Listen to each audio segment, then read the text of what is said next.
maanta aan ku weydiiyo talo kaamirada maxay faa'iido leedahay. In badan waa aragtiin youtubero ama dad caan ah ama dad telefishin leh oo wato kaamirooyin ama wariyaasha oo wataan kaamiro.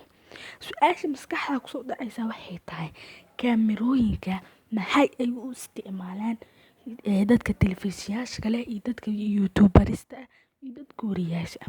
Su-aashaas jawaabteeda waxaa ugu bogan kartaa muuqaalkan inaad dhamaystiratid. Assalaamu calaykum waraxmatullaahi tacaala wabarakaatu. YouTube channel-kaana ka daawanaysaan waa Daamad Media Group.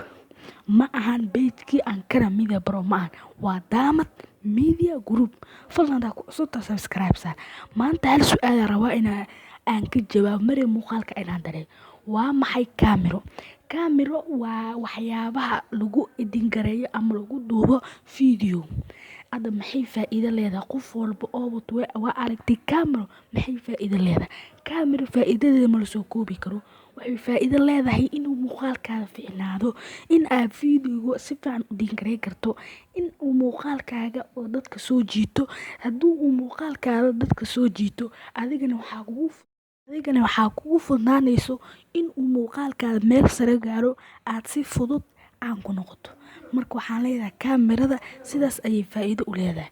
Marka asxaabta video hala share gareeyo si ay u arkaan dad badan oo uguna faa'iideystaan cashirkan. Fadlan subscribe saar oo rukumo channel-ka Daamad Media Group.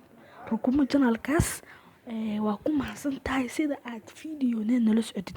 Waxaana kaaga raali gelinaynaa in uu ayaamahan channel-ka hakad galo. Assalaamu calaykum.